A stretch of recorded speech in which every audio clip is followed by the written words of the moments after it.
पंच संतोष देशमुख यांची 20 दिवसापूर्वी त्यांचे अपहरण करूनची हत्या करण्यात आली होती। आता 20 दिवस निघून गेलेले आहे। अजूनही आरोपी मोकाट आहेत। या संदर्भात लोकांचा आता रोष पाहायला मिळत आहे। आणि काल रेणापूर इथे 2 दिवसाखाली एक मोर्चा काढण्यात आला, त्यानंतर काल बीडमध्ये महामोर्चा काढण्यात आला। मात्र या ठिकाणी सरकार कुठलेही गांभीर्य नाही आहे। आता माझ्यासोबत बोलण्यासाठी वैभवी देशमुख आहे। ते काय सांगाल, काल एक आपल्या पहिले पप्पांच्या वडिलांसाठी हक्कासाठी आपण आता लोकांना मोर्चा देखील काढावा लागत आहे, काय सांगाल? जसे काल मोर्चामध्ये असंख्य लोक सहभागी होते, तसेच तुम्ही पुढे आमच्या म्हणजे हा लढा आपल्याला असाच पुढे न्यायचा जोपर्यंत न्याय मिळत नाही। असेच तुम्ही आमच्या सोबत राहा, कायम तुम्ही आमच्या सोबत आहात आणि आपण सर्व एक कुटुंब आहोत। न्याय मिळूच तर नाही तर पुढच्या आमच्या वाटचालीसाठी सुद्धा तुम्ही आमच्या पाठीमागे राहा। 20 दिवस होऊन गेले, पोलीस प्रशासनाने आता त्या ठिकाणी एसपीची बदली करण्यात आली। या ठिकाणी पाहिलं तर संपूर्ण आता तपास आहे, तर CID मार्फत वर्ग नाही केले, पण म्हटलं आरोपी मोकाटच आहेत। त्यांना पण तुम्ही लवकरात लवकर अटक करा आणि कठोरात कठोर शिक्षा द्या आणि लवकरात लवकर माझ्या वडिलांना न्याय मिळवून द्या।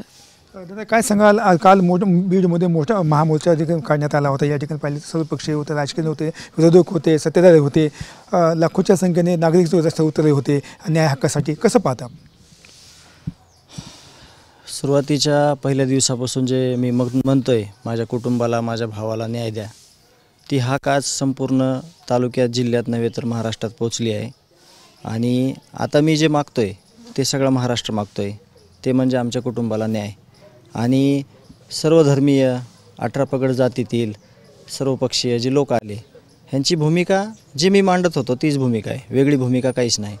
जर ह्याच्यात कोणी काही वेगळं समजत असेल तर एकदम चुकीचं आहे। ते मी स्पष्टीकरण वारंवार दिलेलं आहे। जर हे लोक नसते तर आपल्या मंत्री अधिवेशनात ह्या गोष्टी कोणी मांडल्या असत्या? इतक्या पोटतिडकीनं हे ते जनतेसमोर कसं गेलं असतं?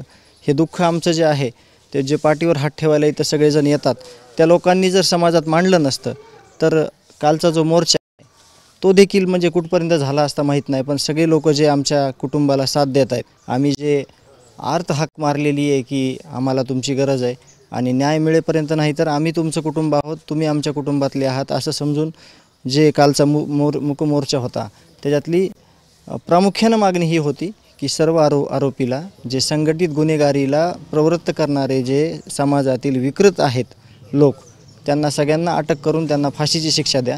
हेच सर्व जे पूर्ण महाराष्ट्रातले जे लोक आले होते विविध स्तरातील, त्यांनी मागणी केलेली आहे।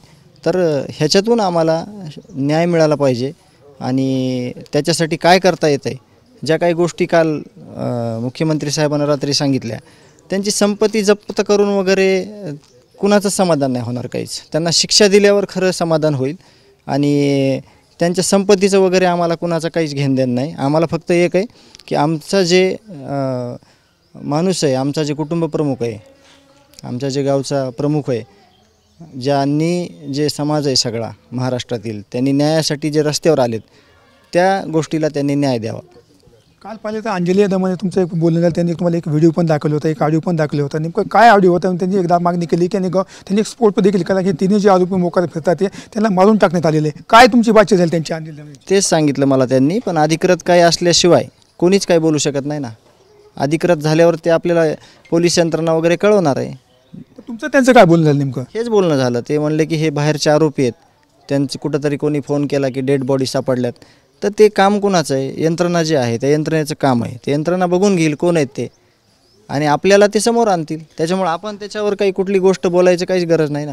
20 दिवस सोडून गेला, 21 दिवस आहे। पोलीस म्हणतात की आता हे संपूर्ण तपास CIDकडे, मग ते CID नेमके करते काय? आता त्याचा पूर्ण जे जॉब आहे ते जनता विचारायला आता मी तर रोज तेच मागतोय, तुम्ही रोज तेच प्रश्न विचारतात, पण आता खरं मी जे मागत होतो ते आता जनता मागल, तुम्ही जनतेला उत्तर द्या। काल मुख्यमंत्र्यांनी सांगितले किंवा जे आरोपी त्यांच्या जे प्रॉपर्टी ताब्यात घ्या, ह्याच्यावर आपण समाधानी आहात? अजिबात नाही। काय करायचं आम्हाला त्याचं? अहो, त्यांना राहायला घरं नाहीत, त्यांच्याकडे स्कॉर्पिओ गाड्या आहेत, हे काय त्यांनी स्वकष्टातून केलेलं नाही, ते हे कुणीतरी त्यांना प्रलोभन देऊन असे गुन्हेगारी, संघटित गुन्हेगारीला प्रोत्साहन करण्यासाठी ह्या गोष्टी करून दिलेल्या आहेत। त्याला घर बांधून द्यायचं ना, त्याला हाताला रोजगार द्यायचा ना, त्याला काम करून शिकवायचं ना, पुढं कष्टाचं कसं मिळतं आहे, ते कसं खाल्लं पाहिजे, ह्या गोष्टी कशा आल्या ह्यांच्याकडं?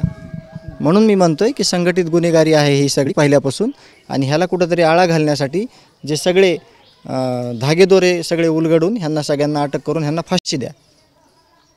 आता काय एकेचे एक पाहिजे तर काल लाखोच्या संख्येने बीडमध्ये एक लोक जमले होते. त्या संघाची एकच मागणी आहे. मग याला कुठेतरी पोलीस प्रशासन किंवा मग सरकार गांभीर्य घेत नाही. आता याच्यावर काय बोलावं तेच कळणार, कारण एवढा समाज रस्त्यावर आला आहे. 18 पगड जाती सगळ्या रस्त्यावर येऊन न्याय मागतायत आणि मग यांचं कुठं घोडं अडलंय हे मलाच कळायला तयार नाही. म्हणजे कशात अडकलंय, काय प्रॉब्लेम काय. दुसरं कोणी असतं तर ह्याच्यात वेगळी तपासणी झाली असती, वेगळे न्याय दिले असते. आम्ही आज किती नम्रपणाने तुम्ही पहिल्या दिवसापासून आहेत. आम्ही एकच म्हणतोय ना की आरोपीला अटक करा आणि त्यांना फाशी शिक्षा द्या. आरोपीला म्हणतोय आम्ही, विनाकारण कोणाला त्रास देऊ नका. जो कोणी आरोपी असेल, जो कोणी आरोपी आहे, जो कोणी त्यांना कटकारस्थान करणारा कोण आहे त्याला अटक करून तुम्ही त्याला फाशी शिक्षा द्या ना. आम्ही वेगळं आत्तापर्यंत बोललो नाही 20 दिवसात, काय आज 20 दिवस झाले. काय सुद्धा म्हणले की पंकजा मुंडे इकडे आलं पाहिजे होते, पण पंकजा मुंडे तुमचं काही बोलणं झालं तर फोनवर वगैरे? व्हिडिओ कॉल झाला होता घरच्यांसोबत ताईंचा. काय झालं बोलणं तुम्हाला? न्याय मिळाला पाहिजे वगैरे. ते घरी बोलले होते वहिनीसोबत, माझ्यासोबत. आता ह्याच्यात कसं आहे माहिती आहे का, कोण आलं, कोणी काय भूमिका घेतली, पण माझी एक नाराजी आहे की मंत्रिमंडळात जसं सगळ्यांनी मांडलं तसं जे जिल्ह्यातले मंत्रिमंडळ म्हणून मंत्रिमंडळात आहे त्यांना देखील मांडायला पाहिजे होतं. त्यांनी मांडलं नाही कुठंच. मी अगोदर पण बोललो होतो, मला मांडायला पाहिजे होतं. म्हणजे सभागृह तर एकरूप होतंच, पण अजून एकरूप झालं असतं.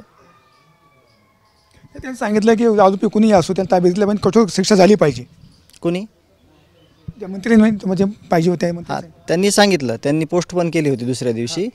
पण 14-15 दिवस लागले ह्यांना आरोपी कुणीही असला तरी शिक्षा झाली पाहिजे असं म्हणायला.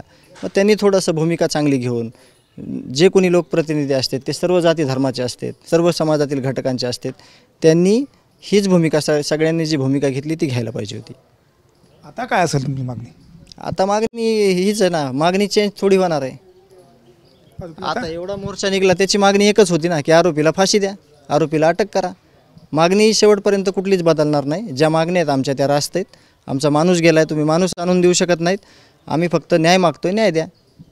ते होते धनेजय, तुम्ही आम्हाला फक्त न्याय द्या. आमची पहिल्यापासून एकच मागणी आहे की आमच्या कुटुंबाला न्याय द्या. कॅमेरापर्सन विनोद सर, मी संभाजी मुंडे, TV9 मराठी, केज, बीड.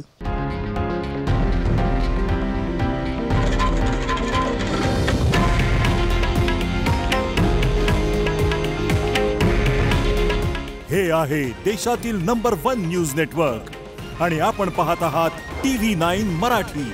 काळजी तुमची, हित महाराष्ट्राचं.